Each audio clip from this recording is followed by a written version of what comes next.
Welcome into episode 279 of the Skate Podcast. I am Brian DeFelice, joined by Bridget Prue and Scott McLaughlin. Bridget and Scott are absolute troopers for been watching the entire Bruins games out in these Western Canadian cities, hand to the sky. I have not had the energy to stay up till 1 a.m. to watch these, but obviously I'm filled in and I was able to circle back and watch everything. But Bridget and Scott, how are you guys? How are you enjoying these 10:30 start times and these early recording sessions? Tired and not at all. I'm not at all. You know me. I can stay up till 1. That's not the issue. It's the get on top of it, getting up and having to do something the next morning. But no, that I will say, if that Edmonton game wasn't as entertaining as it was, I may have gone to bed. But it was such a good game. It was one of those where it's like we've had podcasts before where we're like, wow, a 1-0 game for a 10 o'clock start. Obviously, I was just gonna fall asleep. But this one, I was like, no, I need to see the ending, and the ending was just as good as you could have imagined. It was one of the best endings in overtime, and an entertaining ending as well with one of McAvoy's best goals. Maybe his best goal ever. I don't know. That game kind of had everything, and then the Calgary game, not quite as late a start. I was still tired because it was back-to-back with the Oilers one that went till 1. So, and I've been having to get up early, and you guys know I don't like to do that. So, I got a nice afternoon nap in Thursday, so I'm good to go, guys. I'm on my second coffee, feeling great. Let's party. Oh, did you say party? Did you say? Yeah. Okay.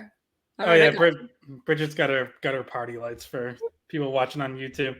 Yeah, no, that Edmonton game was incredibly entertaining. You know, probably not really the style of hockey the Bruins want to play, and another blown lead. They were up 4-1 and then 5-4. So I'm sure we'll get into that. But Calgary, probably a game that maybe didn't need overtime. It wasn't the most entertaining game, but nonetheless, you got a fourth straight overtime game for the Bruins.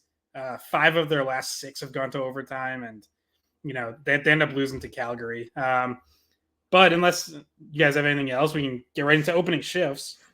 My opening shift is something. It's been a long time since I think we've had any reason to say, but I've been a little bit disappointed with the goaltending recently, especially these last 2 games. That Edmonton game never gets to overtime if it's not for Jeremy Swayman giving up, I'd say, 2 pretty soft goals in the third period, and probably one earlier in the game that he should have had too. One of them, he just gets beat with a slap shot from the point that leaks out behind him and gets poked over the line.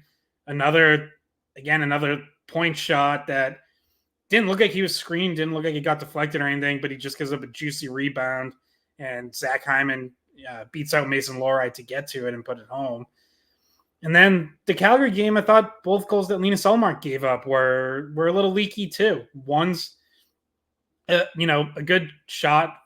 I should say both goals in regulation. The overtime winner from Nazem Kadri, it's a 3-on-1. It's a good shot. Don't have an issue with that. But Calgary's first goal, Oliver Shillington, again, didn't look like Ullmark was screened. If someone has another angle that proves me wrong, I'll take it back. But looked like he kind of just got beat under the glove, like between the glove and pad on a shot from top of the circle.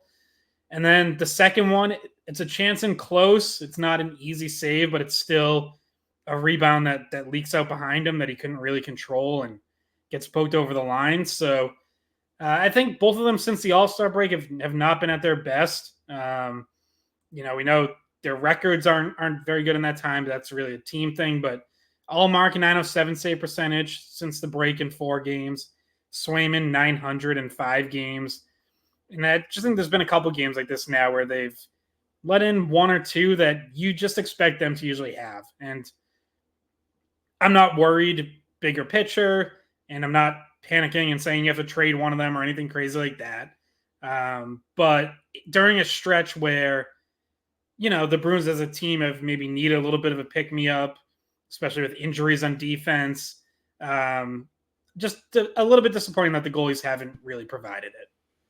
I thought that Swayman, so it was weird to me that Swayman played back-to-back games on he played the last home game and then he played the first road game. It's not weird in general, like around the league, but like usually they are truly alternating one than the other. And I thought Swayman played well against Dallas, but I don't think either of them played well. Well, not well. It's not that they're playing bad. It's just that they're not playing the way that we know that they can, right? So we'll get more into that later. Me and Brian both of our opening shifts have to do with defense. I kind of want Brian to go first though, because this was my first thought, and this is what stood out to me the most about the last two games. So go ahead, Brian. Yeah. So for me, all year I've been advocating for Mason Lohrei to be playing NHL minutes more oftentimes than not, and obviously Scott mentioned some of the injuries on the back end to Lindholm and Grzelcyk obviously now, but even before then, Lohrei gets the call up, and like I said last episode, it was a double-edged sword because I was on the one hand thrilled that he was back up with the Bruins, but I was also kind of a little bit annoyed because I was like, why does it take necessarily an injury for that to happen? Because he's such a difference maker at such a young age, and he's still so inexperienced at the NHL level that what he's doing is really impressive. Like, yes, there's going to be mistakes here and there, but I think he's such a net positive for this team, and he brings something that they need. I mean, people are talking about bringing in potentially another higher end defenseman like a Noah Hannafin or somebody like that, and I understand that, and we talked earlier this year about how we actually would trade for Noah Hannafin if it meant Lohrei in a package, but like, I just think right now I don't want the Bruins to pay the price it's going to take for them to get a Hannafin when you have somebody like Lohrei that brings that, albeit at an inexperienced level, but is still growing.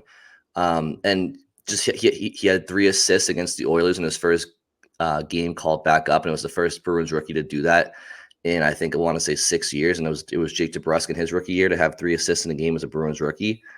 And I just think going forward, he has to be in the Bruins. Here's the caveat: even when they're healthy, he has to be, I think, a top 6 defenseman for the Boston Bruins right now. And I know points isn't everything, especially as a defenseman, but Lohrei has 9 points in 29 games. If you play that out to an entire season, he's right around Hampus Lindholm's point production right now this year. So, Bridget, you can certainly follow up. I just think he's been such a welcomed addition, and I think he helps. Again, this is part of our conversation about, do you have internal options to address certain needs? He's one of them. Yes, Noah Hannafin's a better NHL player right now than Mason Lohrei, but what I'm saying is, when the Bruins are trying to compete for a cup, while let's be honest, they're also trying to protect high-end assets right now. They want to add, but by not giving away certain picks and prospects, they can use Mason Lohrei. They don't have to go external to bring in that talent, that specific skill set.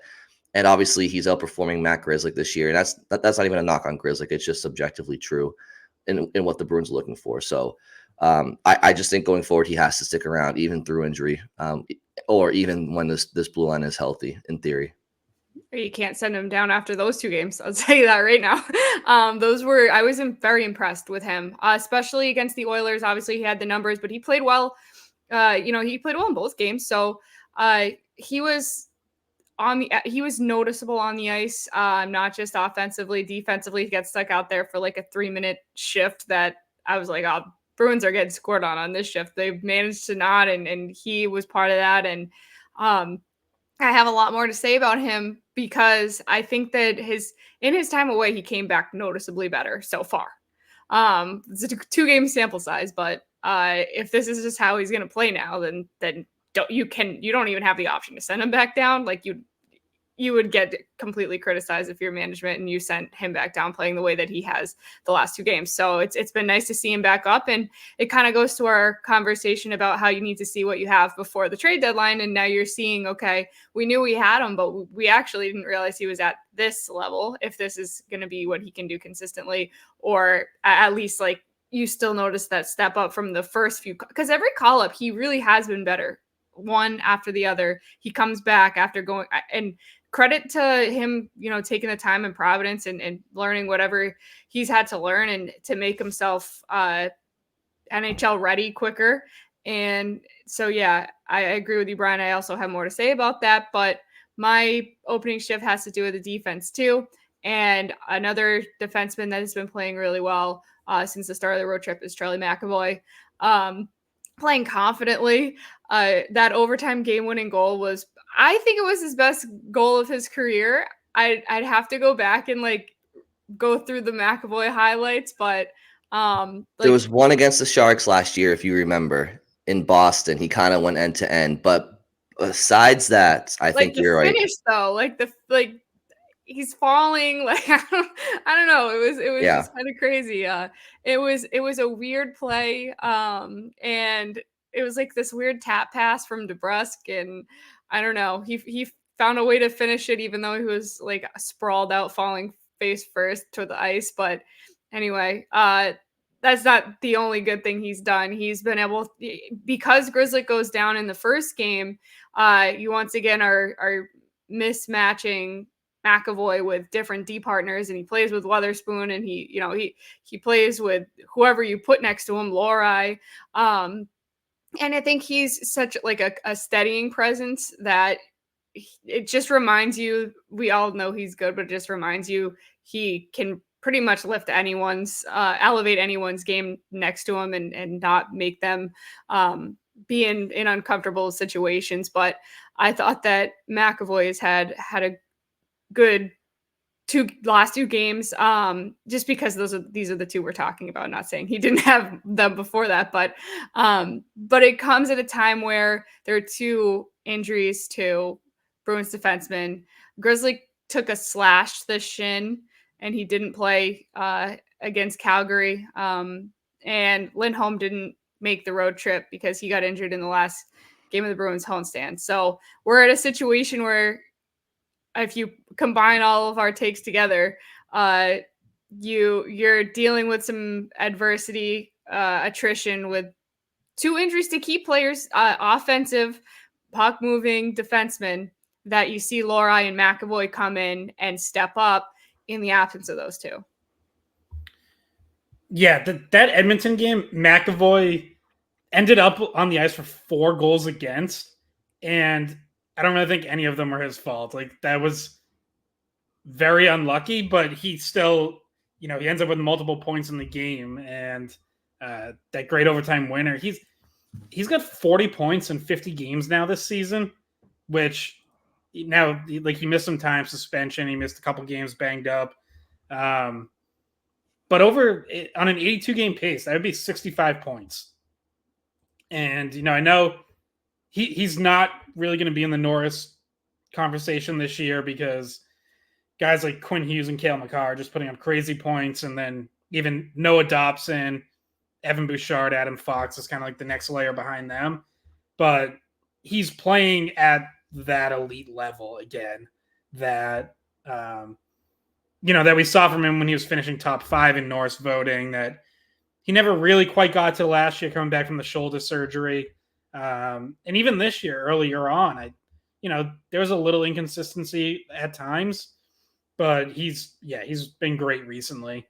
I want to touch on Lohrei too, because he's played really well. There's still a couple hiccups in his own zone. And you still want to see him be stronger in battles. I mentioned that I think it was the 5th Edmonton goal where, Swayman gives up a bad rebound, but Lohrei also loses the one-on-one battle to Hyman. But overall, far more positives than negatives these last 2 games. The way he when he reminds me at times of like Hampus Lindholm when he's at his best breaking out, where you see him get that head of steam, shield off a forechecker, and all of a sudden, just because of his powerful strides, it turns into a 5-on-4 up ice. And Lohrei can do that. We've seen a couple times these last couple of games. Clean breakout passes. He had a nice stretch pass to Marchand that led to the Bruins' first goal against Calgary. Marchand couldn't quite handle it, but Markstrom comes out, misplays it, Coyle finishes. And then I thought Lohrei was really active in the offensive zone too, and involved. You mentioned the 3 assists against Edmonton. So Yeah, he's gonna get a longer look until Hampus Lindholm is back. And if he keeps playing this way, you're absolutely right. Like, you're not sending him down. You can't take him out of the lineup. And if he's he was third on the team in ice time against Edmonton, second against Calgary. If he can handle top 4 minutes, that is such a massive plus for this team. We've talked all year about, you probably don't, especially having an inconsistent year, you probably don't really want Matt Grzelcyk in your top 4 come playoffs. We know Forbort's not a top 4 guy. Parker Wotherspoon, good story, not a top 4 guy. Like, Lohrei actually does have that upside, and it's just been a matter of, is he going to be that this year, or is it going to take, a full summer, get him there next season? He's there these couple games. We'll see if he can keep it up. But yeah, I've made the case of, like, you owe it to yourself to see where you can get Grzelcyk before the deadline. See where you can get Forbort. Like, you want to play those guys because you want to give them a chance. You want to see if they can be solutions for you down the stretch. And, it's going to take games in ice time for them to do that.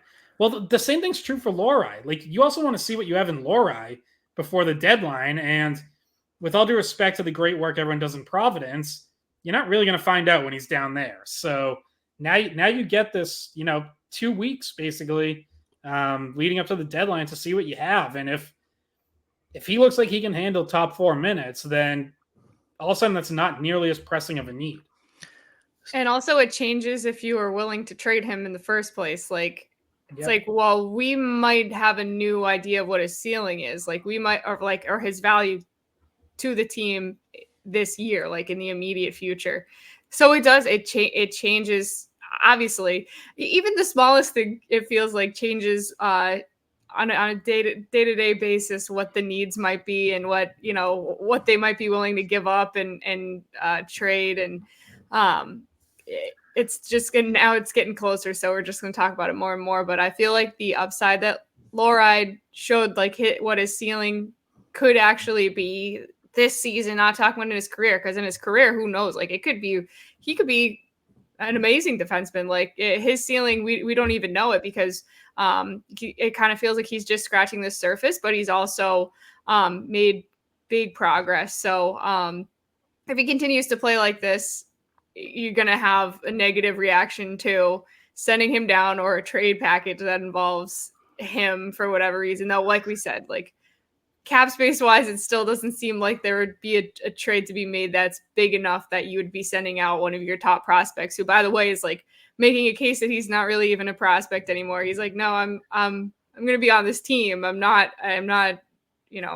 Fabian Lysell anymore. I've dug myself out of that category, essentially. I think it's interesting too, if Matt Poitras didn't have the season-ending injury, I feel like we'd be having conversations right now about, like, okay, Mason Lohrei and Matt Poitras, like, which one of them has had a better rookie year? But, like, we can't really assess it at this point, and we can't really compare the two, because they've each had their separate weird journey this season, and Poitras is unfortunately over.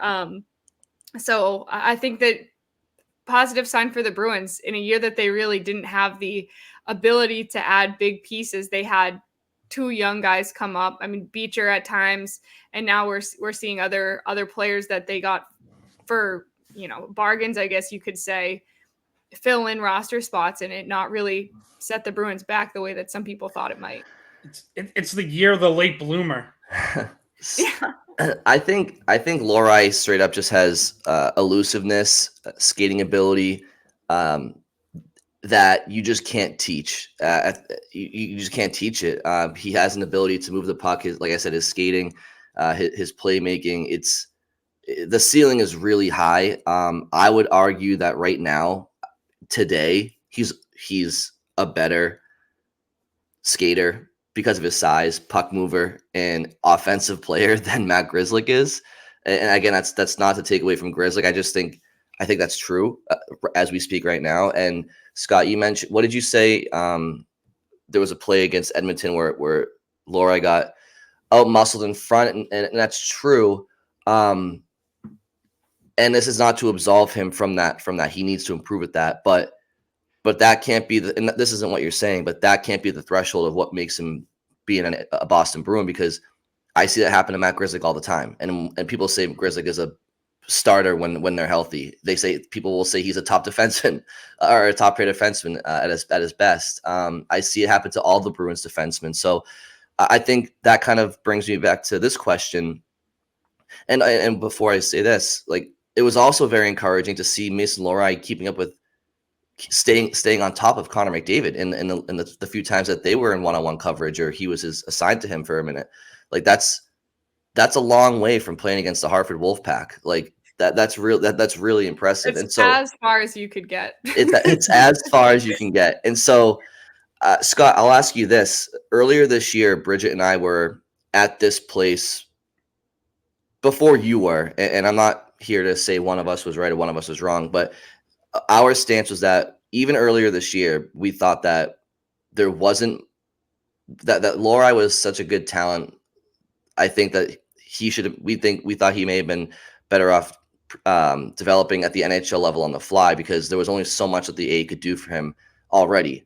You thought at the time he needed more time in Providence. It wasn't detrimental to have more time in Providence. It doesn't hurt anything. But now at this stage in February, approaching March, do you feel like he's getting closer to / is he already at the point where he's too good to be developing in the AHL at this point? It's NHL development now on the fly.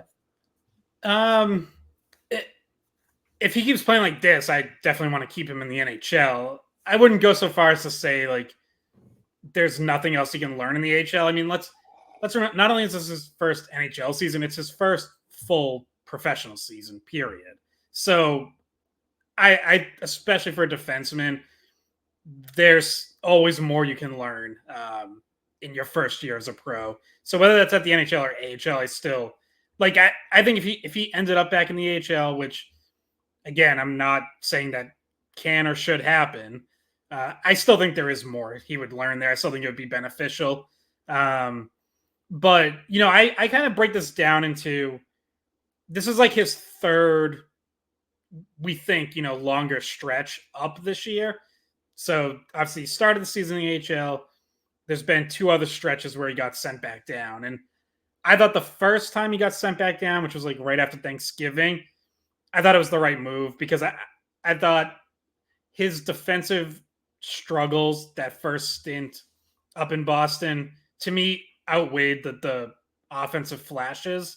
And I thought there was real work to do. And I still believe that. And I think he went down and did that work. And then I thought the second time he was up, which, went through, I think it was mid-January when he got sent back down, he was playing well at that point when he got sent back down. And that to me was more of just a numbers game, unfortunately, where it was, you can't send certain people down without waiving them, but you could send him. So it was right. It was like Forbert was coming back from injury, and it was either Lohrei or Wotherspoon had to go down. Remember, Wotherspoon was playing well. I think for the most part continues to play well.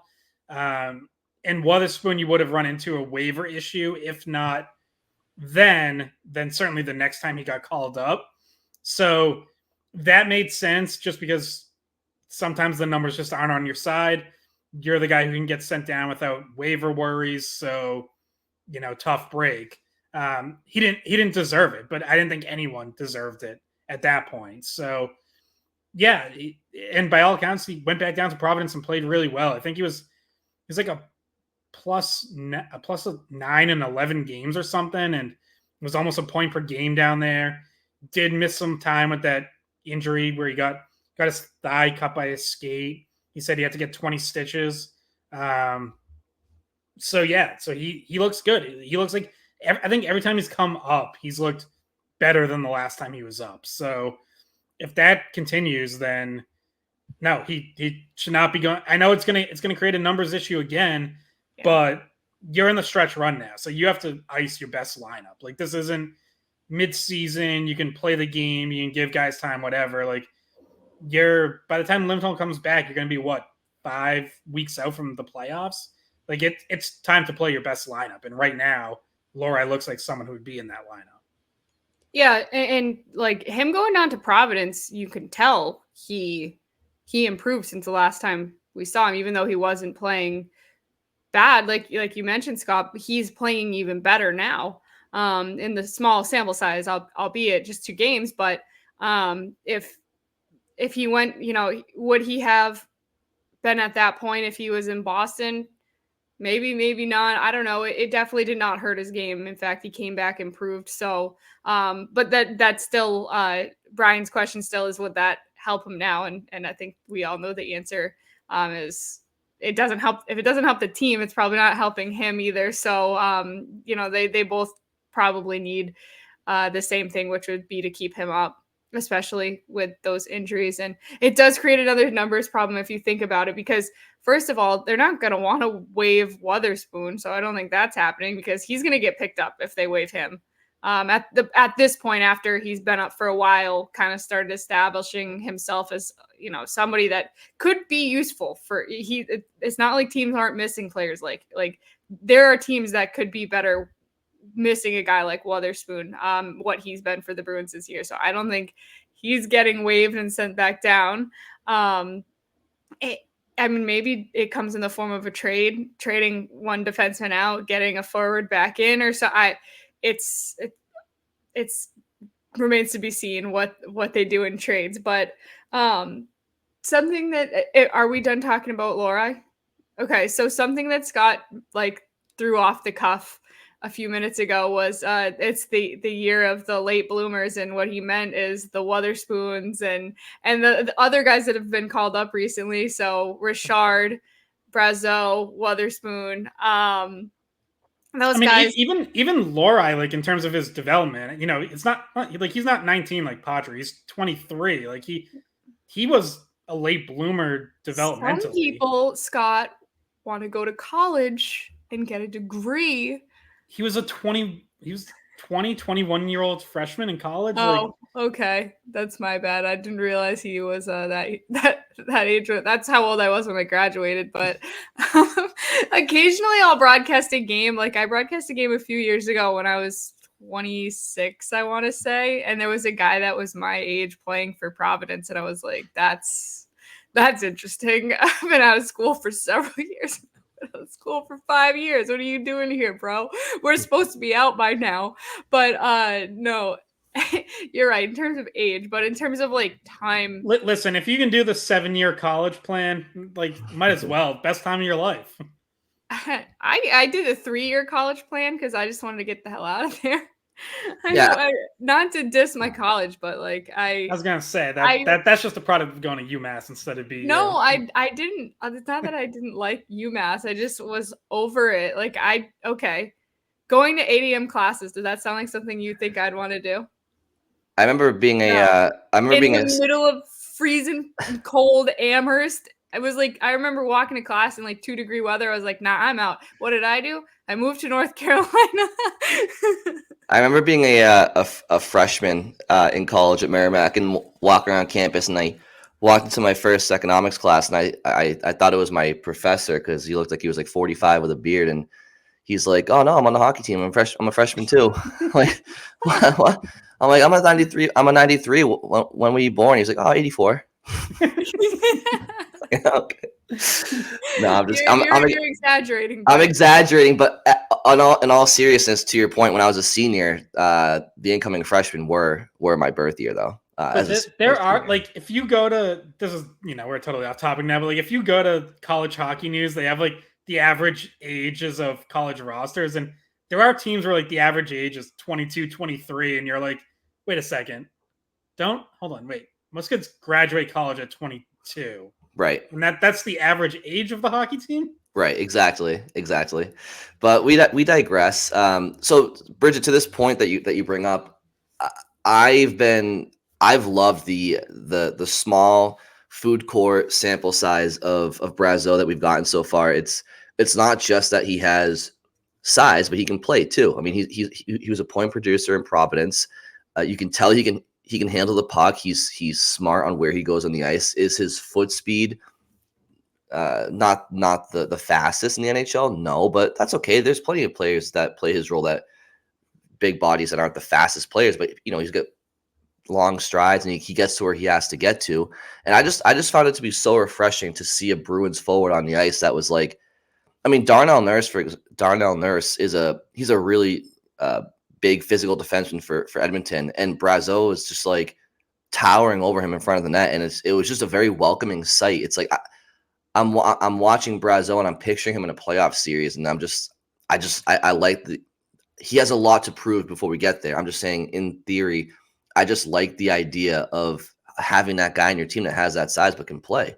And there was a play against Edmonton again where there was like a scuffle behind the goal line, and you just it was basically 10 guys just standing around, a couple face washes, but Brazeau grabs his guy, and you just realize how in that close-up camera angle of a scrum, you just realize how much bigger he is than everybody else. And again, he can play. It's not like he's just somebody who can't play. So yeah, I think that's again, this process of just seeing what you have before the deadline. And I've liked his addition so far. He was the right call up at the right time. At the very least, it was like, okay, this is what we need. We have this guy. We think he can fit. And so far, so good. He had a great first game in that Dallas game. Almost scored twice. Brings exactly what they're missing. If you can do it consistently with, go into the net and being a pest out in front, like low slot in the crease, taking away the goalie's eyes, picking up rebounds, and doing all those other things that a big bodied fourth liner can do, like him, and bring some energy.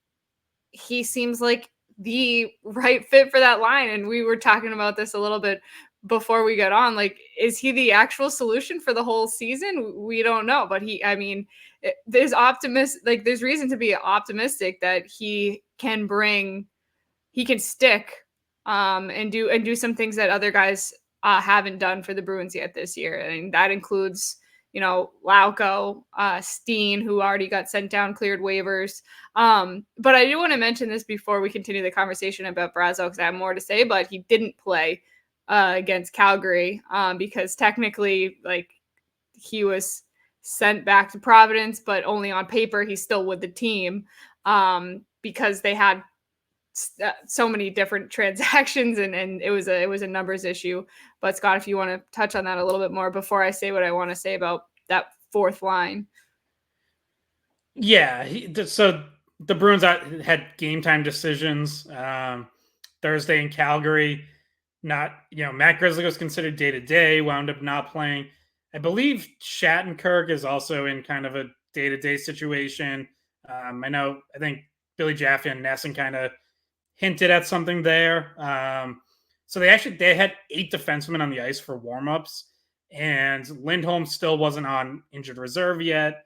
So in order to have 9 defensemen on the active roster with Ian Mitchell getting called up, Brazeau had to get sent down, as you said, Bridget, and more of a paper move than anything. He was not flown back to Providence. He's still that'd be real far. Yeah, just to call him back up again for Saturday. Right. Yeah. Send him to JF. Or no, what's it called? What's the Providence airport called? TF Green. TF Green. Send him to TF Green. Right back. All the way to Western Canada. But yeah. Yeah. So I would expect him to be back Saturday. I would assume they'll have a little more clarity on the blue line, whether, I think they already technically put Hampus Lindholm on injured reserve, which is not a surprise because he's supposed to miss at least 7 days anyways. Again, we'll note regular injured reserve, different than long-term injured reserve. Right now, Lindholm's on regular injured reserve. So they'll either know, like, okay, one of Grzelcyk or Shattenkirk's good to go, or, you could send Ian Mitchell down or whatever, but I think they'll have Brazeau back on Saturday. He had, Brian, you're talking about net front battles. He also had a couple against Vinny Desharnais in that Edmonton game, Providence College product, who's 6'7", and it's like, but it's like, good luck to the goalie trying to see over those two battling. Like, I think the Bruins actually got a pretty good chance out of it too. I think it was a shot that ended up hitting Skinner, but I don't think he ever saw it.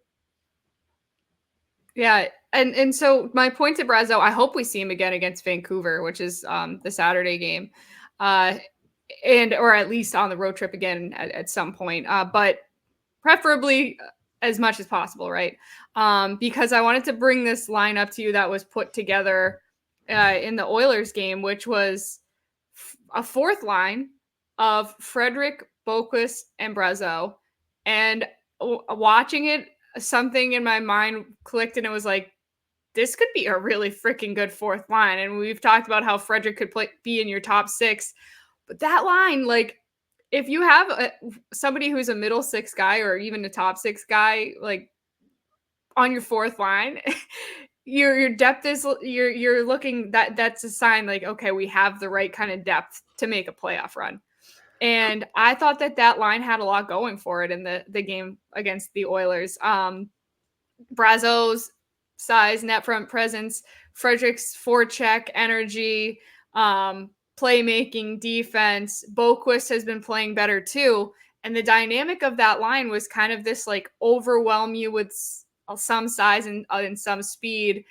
And they brought energy in that game. And I liked how it looked. And I was just thinking to myself, if for whatever reason, somehow come playoff times, you are able to put together a fourth line that includes guys that would be like should be higher in the lineup, but they're not on the fourth line because they're playing bad. They're actually playing well. They're just bringing up the whole team's depth and making it more evenly spread out. Like you're able to score on with a fourth line that has Trent Frederic on it.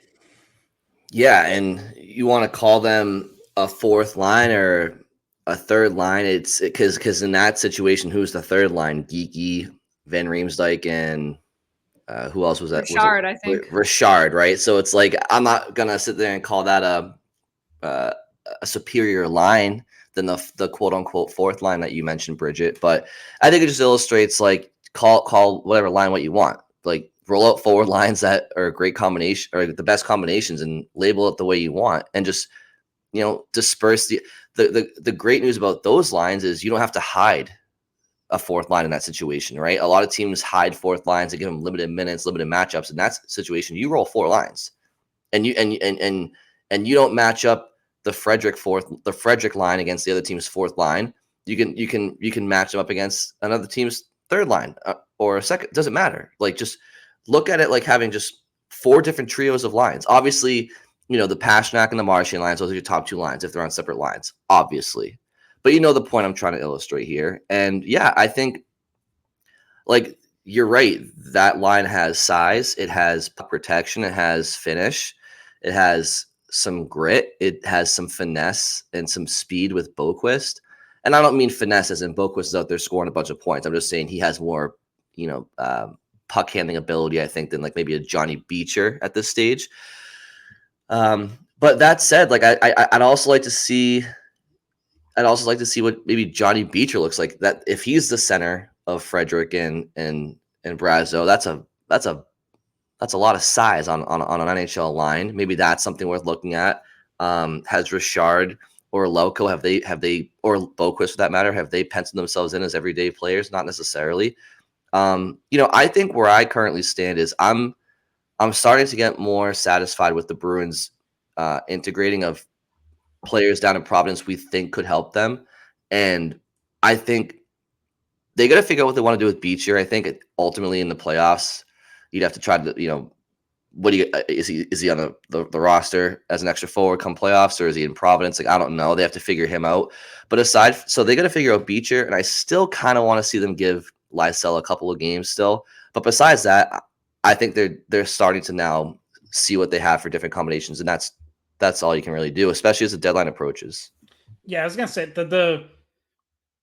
that line, Frederic, Boquist, Brazeau, they were good against Edmonton. The problem is it's the same one that they've had when Montgomery moves Heinen down to the fourth line.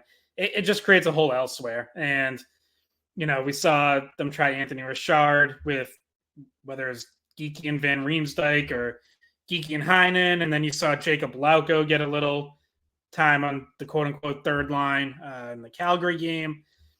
And those guys just don't belong there. Like, either one of them might be fine on a fourth line. And You know, well, and I thought then you Lauko could actually do the played. Brian Lysell call up. Sure, I'm all for giving that a shot. My one concern there is I kind of think Geeky might need Frederick on his line because I'm starting to see cracks in Geeky's defense as a center. I think that line with him and Richard got torched in transition twice in the Calgary game on both of Calgary's goals in regulation. Geeky's missed a couple assignments in the defensive zone over the last week or so. So I feel like having Frederick on that line with him helps clean up a lot of the defense because Frederick is good defensively. So as tempting as that, fourth line or whatever you want to call it, as tempting as that combination is, I sort of think Frederick might need to be with Geeky in the end. Yeah, and what I'm saying is if you can find a way to not have a hole, like say you add someone at the trade deadline, say you plug in someone that works on the third line. If you have the depth to have the luxury to be able to put someone like Trent Frederick on the fourth line, that means it's just a sign you're set up for a deeper run, more playoff success when you have a fourth line that can include those guys. So whether you need to plug a hole with an addition at the deadline or try out Lysell, like Brian mentioned, which we obviously that's a huge question mark. We have no idea how he's going to play if he gets called up. Right. This is more of an experimental, not like this is definitely a great idea. It's like, no, we just want to see what the idea looks like. We want to know what its potential could be. Bridget, please do me a favor, block Xerxes' ears. It very much could be a curiosity kills the cat type situation. Okay. But I just want to see. That's definitely not even a true statement. My cats are very curious. I have no idea how Xerxes is still alive.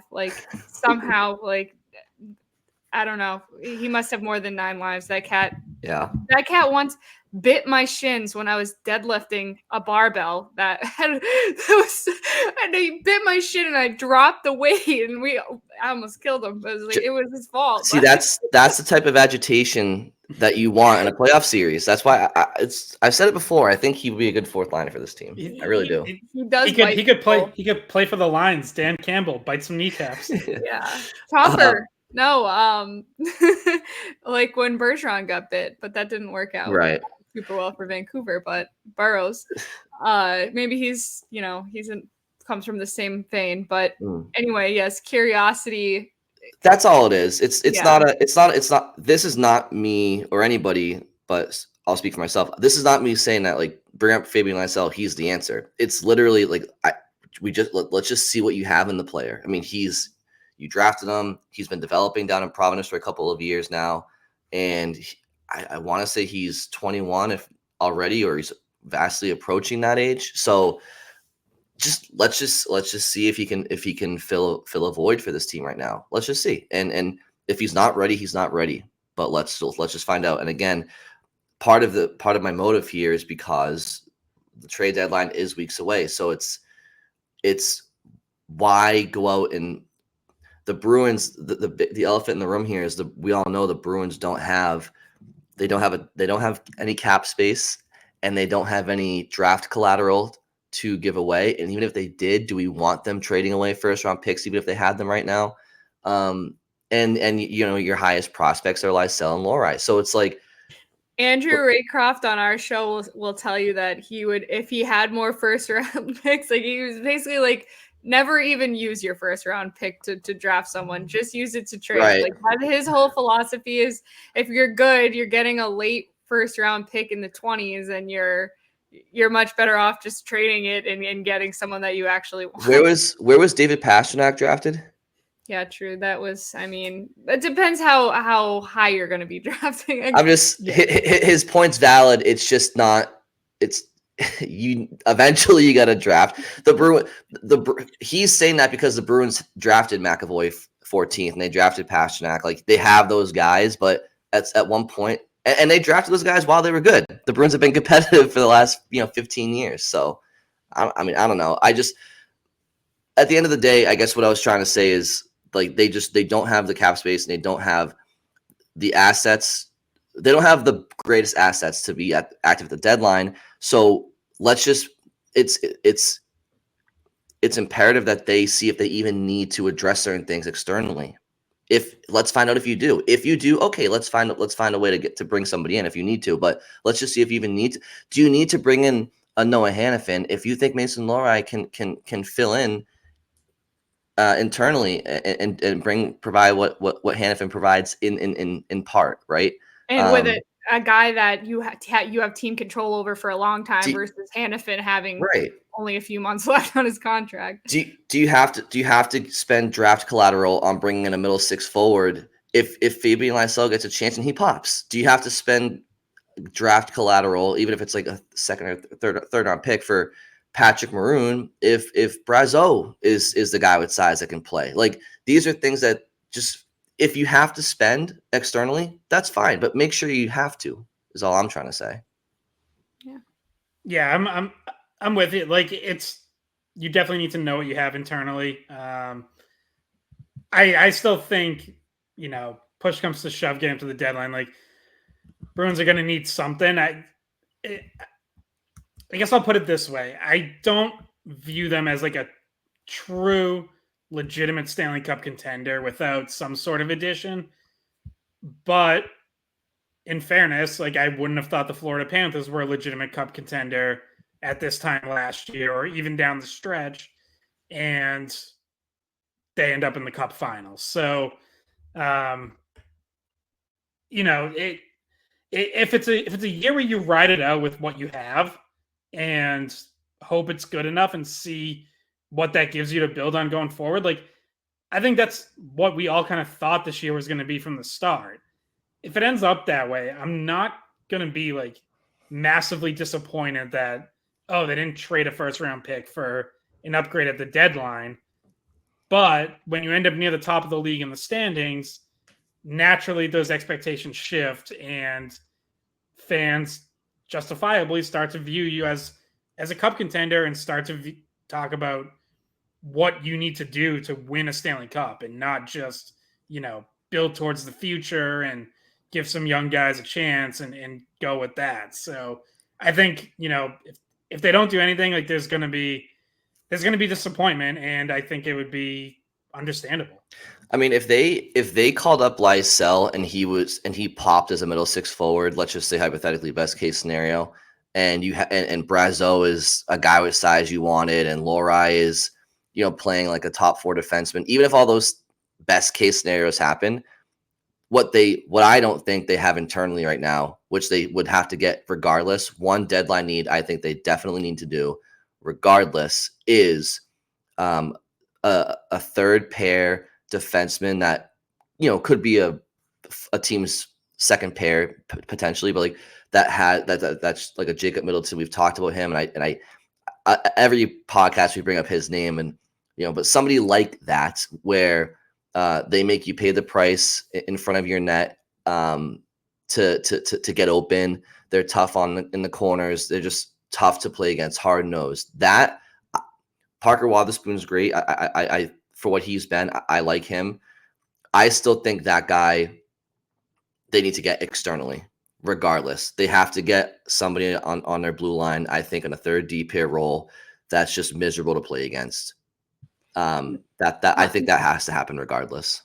I'm not saying that they don't need that, but what I will say is that that would push like three guys. Like, it would just, there's just so many bottom D pair guys right now that they have. Like, okay, right.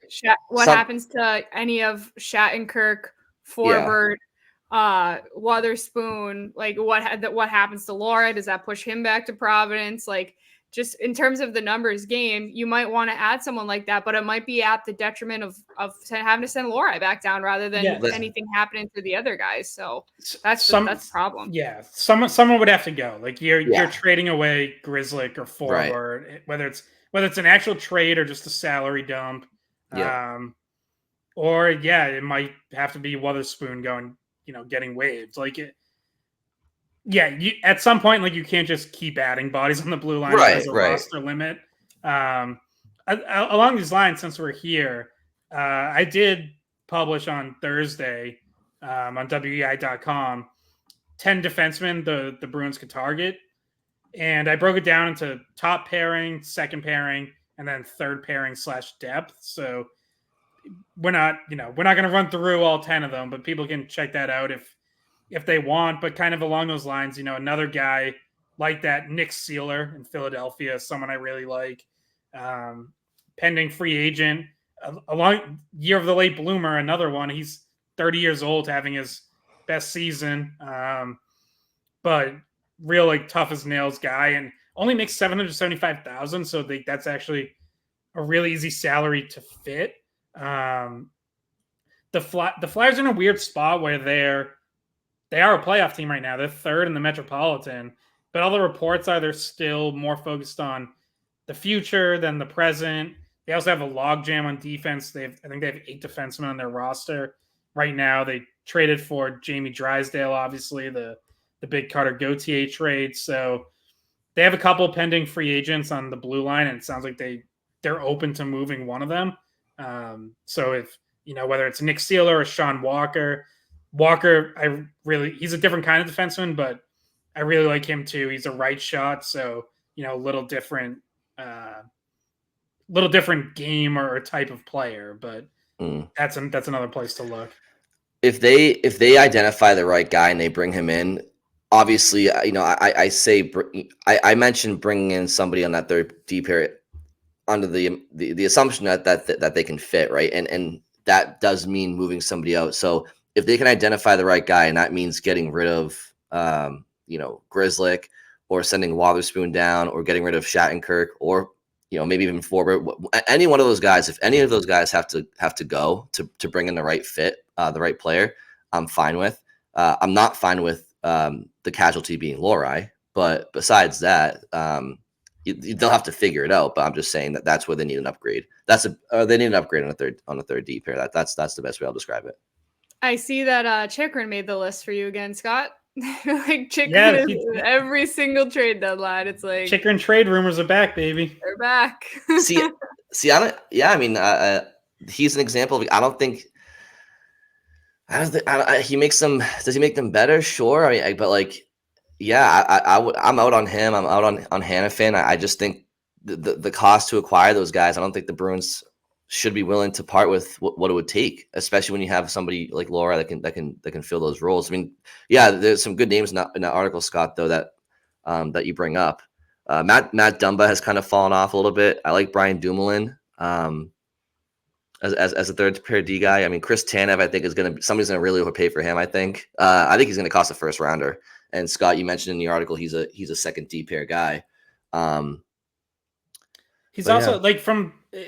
Every team would like to have a Chris Tanev. He's a legitimate shutdown defenseman, but also if you're the Bruins, there's some duplication with Brendan Carlo in terms of skill set there. So I just think when you have such limited assets to start with, you're probably trying to spend it on something that's different than what you already have. And that's also where when we had this conversation about, bringing in a third pairing defenseman depth, someone who's good in front of their net, it's well, you better make sure they're an upgrade over Derek Forbert, which is why, in this article, I didn't include Joel Edmondson from Washington, because I look at that and it's yeah, okay, you can say cup experience, couple deep playoff runs. I'm not convinced Joel Edmondson would be an upgrade over Derek Forbert. So, why am I trading assets for him? Now, Scott, to bring it back to your opening shift, and believe me, I'm not going to go down this rabbit hole of trade goaltender because I know it's a tiring topic for people. But I will say many people in Boston and New England that cover and follow the Bruins as fans or media, whatever, because the Bruins don't have a ton of cap space, because they don't have a ton of draft collateral and prospects that they're willing to part with, or even have for that matter.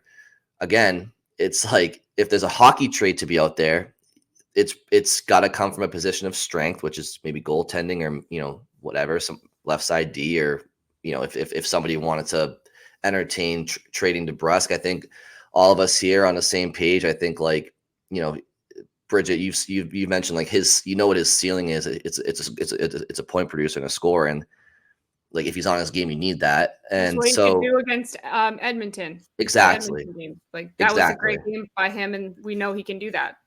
So now you bring up Edmonton, and Edmonton is a team that they're a goaltender away. Now, if there's a world where you trade Linus Ullmark to Edmonton, that the Oilers go on a Stanley Cup run and win, and potentially beat the Bruins, that's possible. Yeah.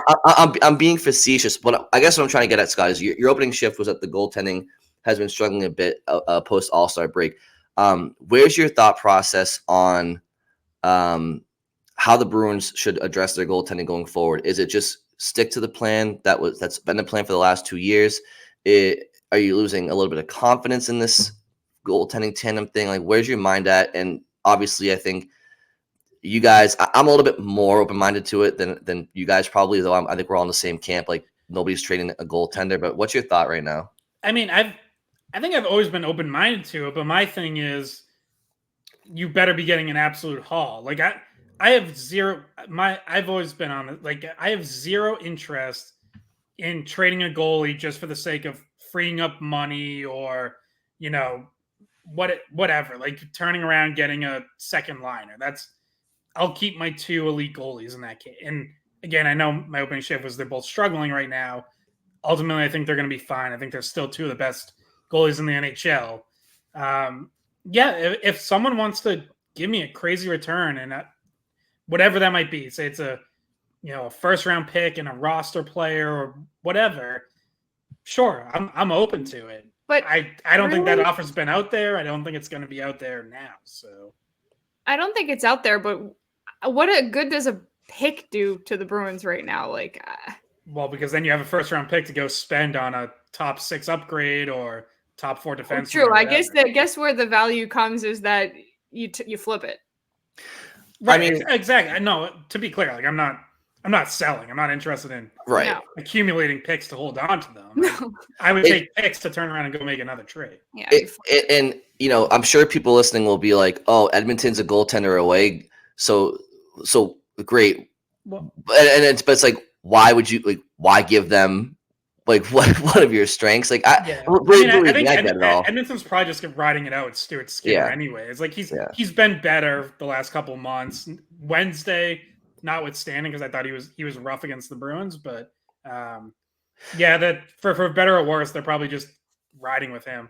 And they also have lost 3 games in the last 2 calendar months. So it's I think that narrative was blown up the other day after the Bruins game with them.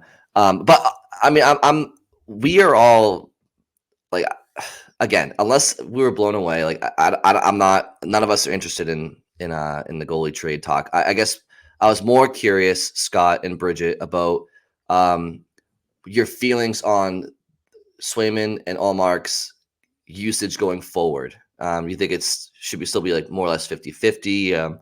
Do you think now that we're approaching March, where has somebody ran away with number 1 or status quo, do you think?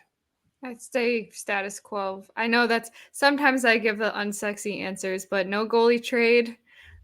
Keep the rotation. I'm going to be boring here, but that's my honest opinion that is, I don't see any reason to panic. I know, I didn't even particularly think that they had terrible games, Scott. They had some lapses, some goals that they wouldn't normally give in, but we're also comparing them to their potential, which is the highest potential in the league, really, both of them. So they're up there with the best. So I'm not worried about it. I'm not trading either of them. I'm not giving one of them 70% of the time. I think we're still at a point where splitting relatively close to 50-50 is where I would be. Yeah, I'm fine still keeping the rotation in place for now.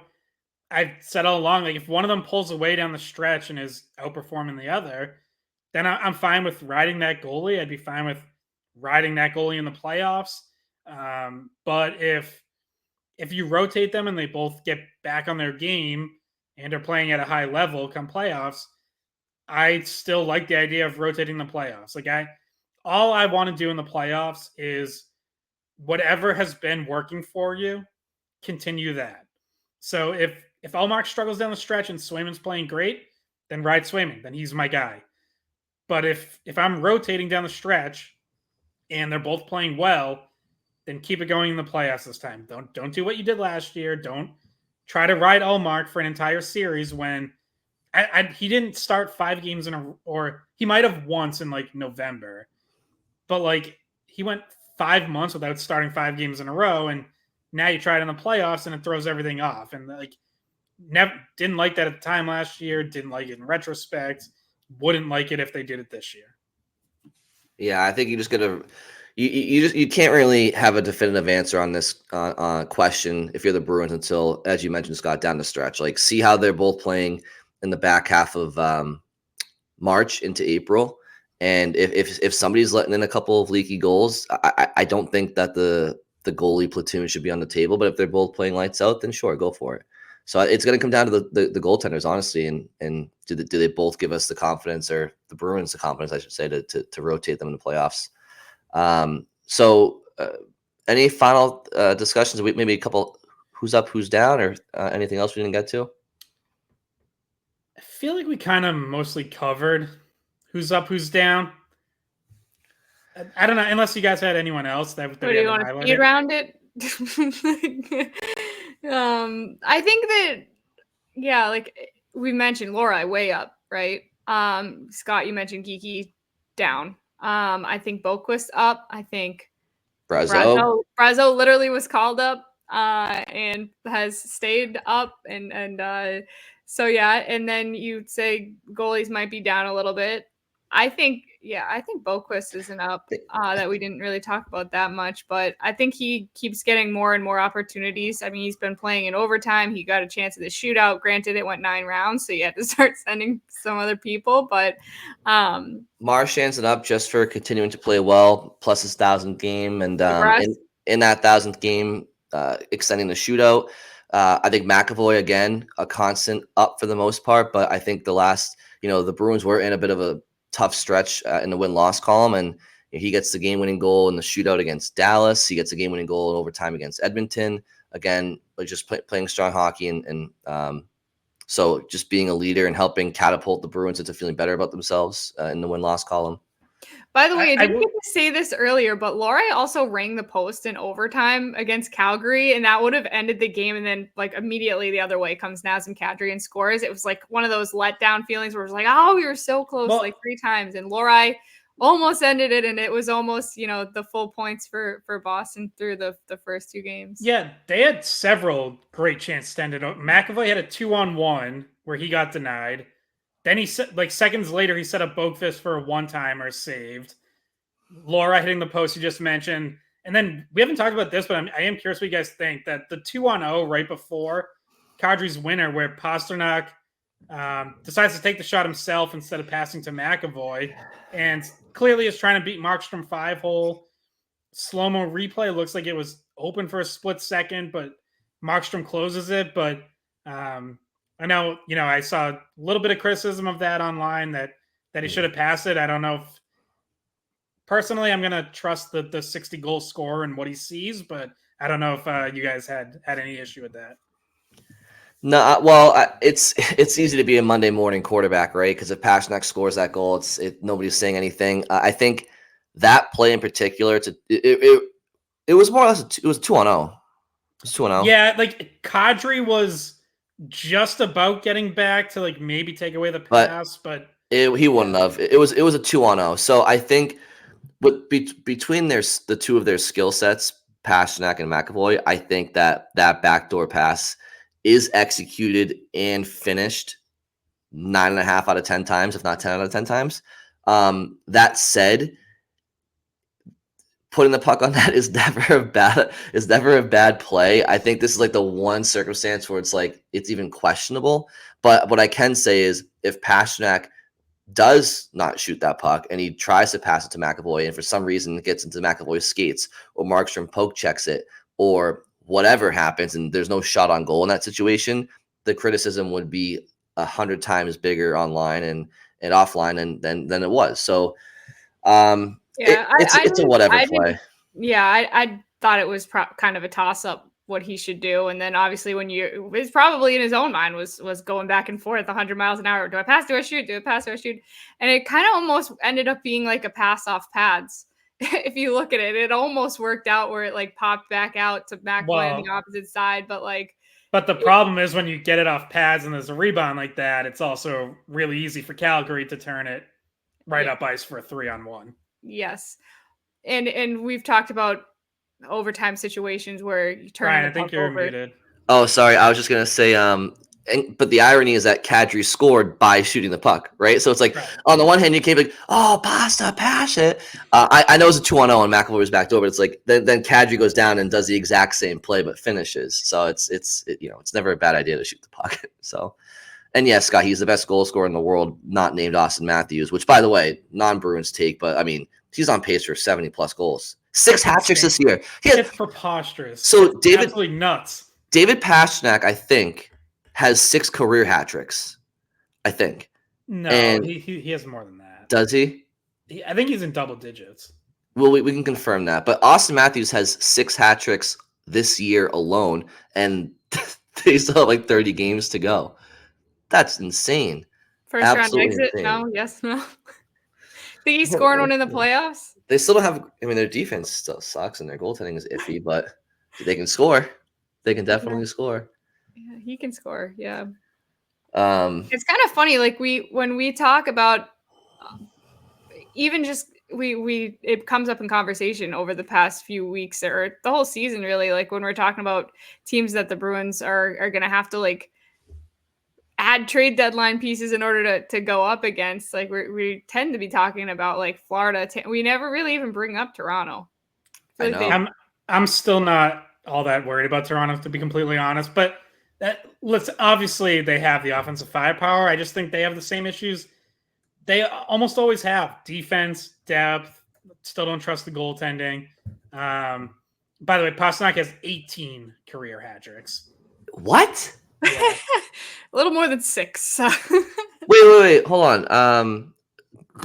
Google says 16. No. Yeah, I misheard what somebody said earlier. I also thought that 6 was way too low for him. Is it 16 or 18, Scott? Why is it saying 16 on Google? So I think 16 is regular season plus 2 in the playoffs. Oh wow. That's gonna be somewhere on the all-time list, right? He's got to be a top. Well, 10? I know it's second on the Bruins list. Only Cam Neely has more. Wow, 18 hat tricks. That's unbelievable. By the way, on Matthews on pace for 70 goals. There hasn't been a 70-goal season in the NHL since 92-93. Teemu Selanne and Alex Mogilny both did it that year. And Brian and I were not born yet. No, a couple months away. Other non-Bruins news. Scott, you mentioned the Carolina-Florida Panthers game last night. Matthew Tkachuk appeared to be injured in that game. I don't know if it's long-term or short-term, but that has implications on the Eastern Conference if he's out long-term. For sure. And Gustav Forsling, too, left that game and didn't return. So two pretty big ones for Florida. Tkachuk, I don't know if they've said. It kind of looked like it might be a concussion to me. Like he took a shoulder to the face, head area. So we'll see. But yeah, we talk about the Bruins injury bug biting Florida too, biting other teams. Tampa obviously is trying to find a way to replace Mikhail Sergachev, who's done for the year, which is why they've now popped up as a potential front runner for Noah Hannafin, which is, another down. We say like we'd maybe be okay with the Bruins not getting him. It's like, well, Tampa might get him, so just be aware of that. I don't know if you guys had anything else on that, but one thing I did want to. We don't have to put the ups and down graphics back, but I think we may have danced around this. Derek Forbort has been down very consistently recently. There we go. We got to it. I do want to point out that he played well on Thursday. Him and Kevin Shattenkirk both played well against Calgary. So, but is he up or down? Like in your mind? He's still down overall, but that was an up game. That was a step in the right direction. Got to see if it continues, but. When those two were on the ice, the Bruins out-attempted Calgary 5-0. So, hey, bravo. We talk about third pairing not being good enough and all that. And on the whole, that's fair, but we also have to give credit where they actually do have a good game. And I thought they were solid on Thursday. But we'll see where you stand on Sunday skate this weekend, if you'll agree with Razor this time. Well, you'll notice I'm not tweeting out my support of no, forwards, so. Yeah. I kind of just sit there. I sat there last Sunday and just let those two argue about it. I didn't get involved. I was like, you guys got this. One very high praise, one coming out with his analytics about why Derek Forbort is trash, but you didn't need analytics. Like, you just needed to watch the game and see all the mistakes he was making. Oh God. Also, Pastrnak appears to be 37th in league history with hat tricks, I think, according to NHL.com, which is interesting because unless my eyes are missing it, this same list I'm looking at, I don't even see Austin Matthews' name, which cannot be right. He has to have at least the same amount of hat tricks as Pastrnak, or not, or close. Is that article from? Oh wow! Wait, Matthews has 13 career hat tricks. Wow, as of 5 days ago. So half of them have been this year. Okay, well there you go. Interesting. Very good. David Pastrnak, 37th on the all-time hat tricks list, and he's 10 years into his career, and probably close to 10 to go. So we got a good one in Boston. All right. Any final comments, guys, before we go? Nope. All good.